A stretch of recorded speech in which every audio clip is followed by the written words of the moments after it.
राज्य पक्षी है। 2, यह केवल राजस्थान और गुजरात में पाया जाता है।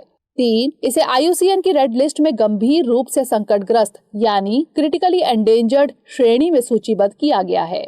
उपर्युक्त कथनों में से कौन सा यहाँ से सही है या फिर है? केवल 1 और 2, केवल 2, केवल 1 और 3 या फिर 1, 2 और 3? इसका सही जवाब ऑप्शन सी, केवल 1 और 3।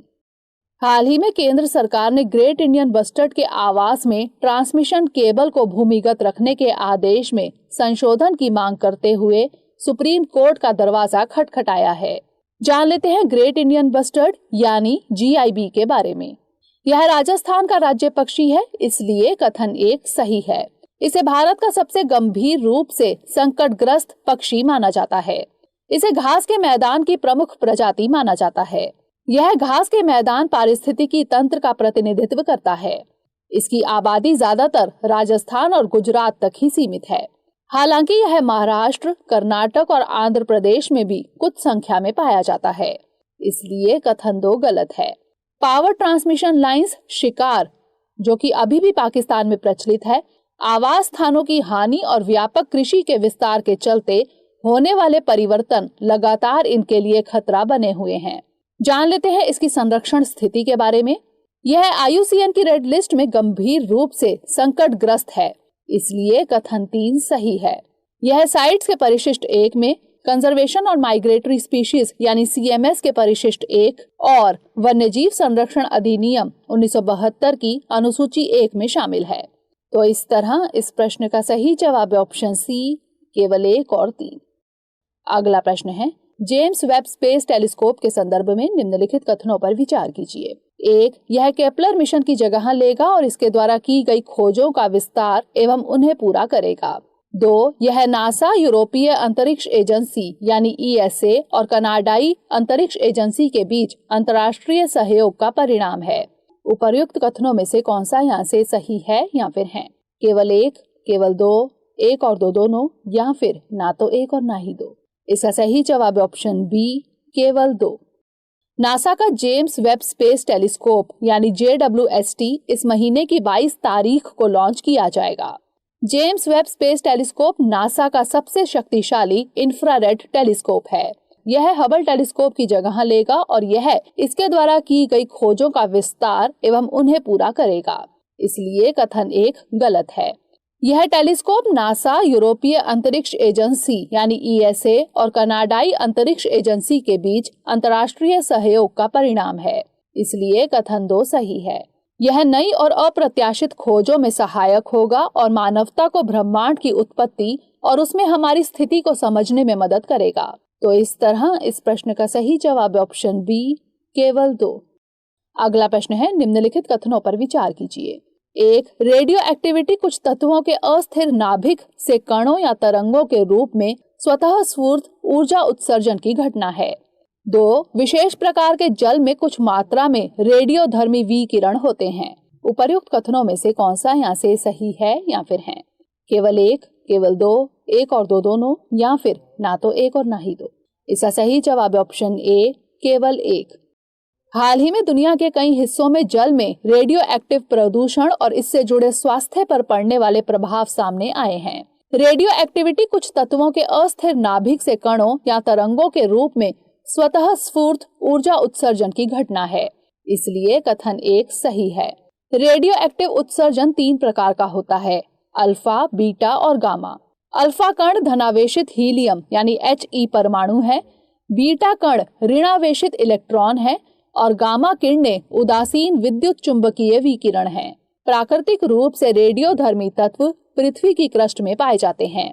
यूरेनियम, थोरियम और एक्टीनियम 3 नॉर्म यानी naturally occurring radio active materials की श्रृंखला है जो जल संसाधनों को दूषित करते हैं। सभी प्रकार के जल में कुछ मात्रा में रेडिएशन होता है, लेकिन रेडिएशन की अधिक मात्रा मानव स्वास्थ्य के लिए हानिकारक होती है। पीने के पानी में रेडियो एक्टिविटी को ग्रॉस अल्फा परीक्षण द्वारा निर्धारित किया जा सकता है, इसलिए कथन 2 गलत है। रेडियो एक्टिविटी को SI यूनिट बेकरेल या क्यूरी में मापा जाता है। तो इस तरह इस प्रश्न का सही जवाब ऑप्शन ए, केवल 1। अगला प्रश्न है, United Nations convention on the law of the sea यानी अनक्लोज के संबंध में निम्नलिखित कथनों पर विचार कीजिए। 1. इसने अप्रैल 1958 के 4 जिनेवा कन्वेंशंस को प्रतिस्थापित किया। 2. यह कन्वेंशन समुद्री और समुद्र तटीय गतिविधियों के लिए कानूनी ढांचे के तौर पर हैं। 3. यह विभिन्न समुद्री क्षेत्रों को एक अलग कानूनी स्थिति प्रदान करता है। उपर्युक्त कथनों में से कौन सा यहाँ से सही है या फिर है? केवल 1 और 2, केवल 2, केवल 1 और 3 या फिर 1, 2 और 3? इसका सही जवाब है ऑप्शन डी, 1, 2 और 3, यानी सभी कथन सही हैं। अनक्लोज के समर्थन को दोहराते हुए केंद्र सरकार ने संसद को सूचित किया कि भारत अंतर्राष्ट्रीय कानून के मुताबिक एक स्वतंत्र, खुली और नियम आधारित व्यवस्था को बढ़ावा देने के लिए प्रतिबद्ध है। UNCLOS एकमात्र अंतर्राष्ट्रीय सम्मेलन है जो समुद्री क्षेत्र में किसी देश के अधिकार क्षेत्र के लिए एक फ्रेमवर्क को निर्धारित करता है। यह विभिन्न समुद्री क्षेत्रों को एक अलग कानूनी स्थिति प्रदान करता है, इसलिए कथन 3 सही है। यह न केवल तटीय देशों के अपतटीय क्षेत्रों को परिभाषित करता है, बल्कि 5 संकेंद्रित क्षेत्रों में उनके अधिकारों और जिम्मेदारियों के लिए गाइडेंस भी प्रदान करता है। 1982 में UNCLOS को अपनाया एवं हस्ताक्षरित किया गया था और यह वर्ष 1994 में प्रभावी हुआ। इसने अप्रैल 1958 के 4 जिनेवा कन्वेंशंस की जगह ली, इसलिए कथन 1 सही है। ये कन्वेंशन क्रमशः प्रादेशिक समुद्र और अविच्छिन्न मंडल, महाद्वीपीय मग्न तट, उच्च समुद्र, मत्स्य और उच्च समुद्रों पर जीवित संसाधनों के संरक्षण से संबंधित थे। यह कन्वेंशन समुद्री और समुद्र तटीय गतिविधियों के लिए कानूनी ढांचे के तौर पर है, इसलिए कथन 2 सही है। तो इस तरह इस प्रश्न का सही जवाब है ऑप्शन डी, 1, 2 और 3। अगला प्रश्न है, निम्नलिखित कथनों पर विचार कीजिए। 1. संविधान का अनुच्छेद 361 संसदीय विशेषाधिकारों से संबंधित है। 2. संसदीय विशेषाधिकार भारत के राष्ट्रपति को भी प्राप्त होते हैं। उपर्युक्त कथनों में से कौन सा यहाँ से सही है या फिर है? केवल 1, केवल 2, 1 और 2 दोनों या फिर ना तो 1 और ना ही 2? इसका सही जवाब है ऑप्शन डी, ना तो 1 और ना ही 2, यानी दोनों कथन गलत हैं। उच्चतम न्यायालय के पूर्व मुख्य न्यायाधीश यानी CJI रंजन गोगोई द्वारा हाल ही में एक टीवी चैनल को दिए गए एक साक्षात्कार में की गई टिप्पणी के चलते तृणमूल कांग्रेस ने उनके खिलाफ विशेषाधिकार हनन प्रस्ताव लाया है। संसदीय विशेषाधिकार व्यक्तिगत और सामूहिक रूप से संसद सदस्यों द्वारा प्राप्त कुछ अधिकार और उन्मुक्तियां हैं ताकि वे अपने कार्यों का प्रभावी ढंग से निर्वहन कर सके। जब इनमें से किसी भी अधिकार और उन्मुक्ति की अवहेलना की जाती है तो अपराध को विशेषाधिकार का उल्लंघन कहा जाता है और यह संसद के कानून के तहत दंडनीय है। संविधान के अनुच्छेद 105 में स्पष्ट रूप से 2 संसदीय विशेषाधिकारों का उल्लेख है, संसद में बोलने की स्वतंत्रता और इसकी कार्यवाही के प्रकाशन का अधिकार।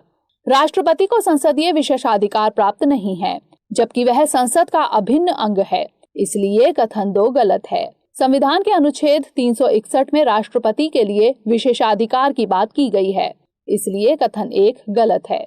तो इस तरह इस प्रश्न का सही जवाब है ऑप्शन डी, ना तो 1 और ना ही 2। अगला प्रश्न है, संयुक्त राष्ट्र सुरक्षा परिषद यानी UNSC के संबंध में निम्नलिखित कथनों पर विचार कीजिए। 1. किसी मामले पर सुरक्षा परिषद का निर्णय स्थायी सदस्यों के सहमति वाले मतों सहित 9 सदस्यों के सकारात्मक मत यानी कॉन्करिंग वोट्स द्वारा किया जाता है। 2. किसी भी एक सदस्य के विरोध में मत देने की स्थिति में प्रस्ताव पारित नहीं होता है। उपर्युक्त कथनों में से कौन सा यहाँ से सही है या फिर है? केवल 1, केवल 2, 1 और 2 दोनों या फिर ना तो 1 और ना ही 2? इसका सही जवाब है ऑप्शन ए, केवल 1।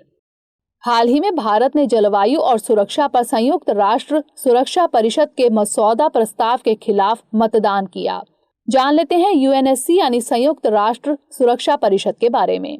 संयुक्त राष्ट्र चार्टर द्वारा UNSC सहित संयुक्त राष्ट्र के 6 मुख्य अंगों की स्थापना की गई। संयुक्त राष्ट्र चार्टर का अनुच्छेद 23 UNSC की संरचना से संबंधित है। संयुक्त राष्ट्र के अन्य 5 अंगों में शामिल है जनरल असेंबली यानी महासभा, ट्रस्टीशिप काउंसिल, आर्थिक और सामाजिक परिषद, अंतर्राष्ट्रीय न्यायालय एवं सचिवालय।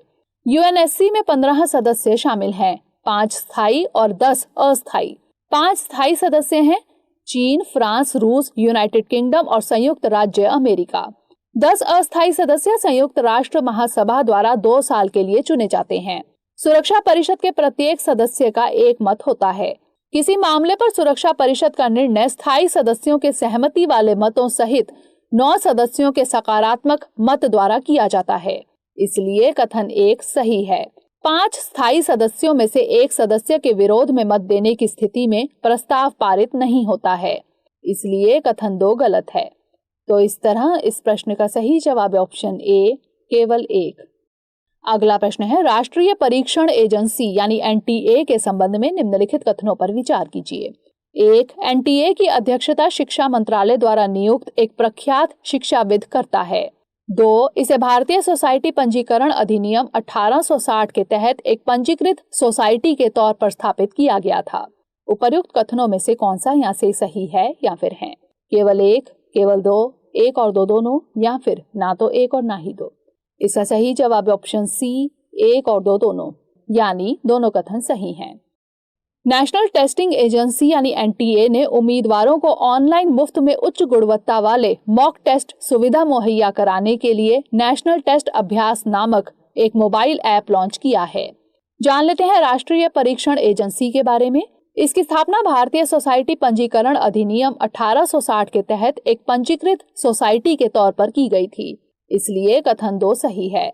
यह उच्च शिक्षण संस्थानों में प्रवेश या फेलोशिप के लिए प्रवेश परीक्षा आयोजित करने के लिए एक स्वायत्त और आत्मनिर्भर परीक्षण संगठन है। एनटीए की अध्यक्षता शिक्षा मंत्रालय द्वारा नियुक्त एक प्रख्यात शिक्षाविद करता है, इसलिए कथन 2 भी सही है। इसका मुख्य कार्यकारी अधिकारी यानी सीईओ एक महानिदेशक होता है, जिसकी नियुक्ति केंद्र सरकार द्वारा की जाती है। इसमें एक बोर्ड ऑफ गवर्नेंस होगा, जिसमें परीक्षा आयोजित करवाने संस्थानों के सदस्य भी शामिल होंगे। जान लेते हैं ऐप के बारे में। यह वीडियो व्याख्यान, पठन सामग्री, परीक्षण और प्रश्नोत्तरी के माध्यम से आत्म मूल्यांकन और कक्षा 9 से स्नातकोत्तर तक के छात्रों के लिए संदेह को दूर करने के लिए ऑनलाइन चर्चा मंच जैसे इंटरैक्टिव पाठ्यक्रम सामग्री प्रदान करता है। सामग्री को कोई भी, कहीं भी, कभी भी निःशुल्क एक्सेस कर सकता है। तो इस तरह इस प्रश्न का सही जवाब है ऑप्शन सी, 1 और 2 दोनों। अगला प्रश्न है, मां उमिया धाम विकास परियोजना निम्नलिखित में से किस राज्य या केंद्र शासित प्रदेश से संबंधित है? हरियाणा, हिमाचल प्रदेश, दिल्ली या फिर गुजरात?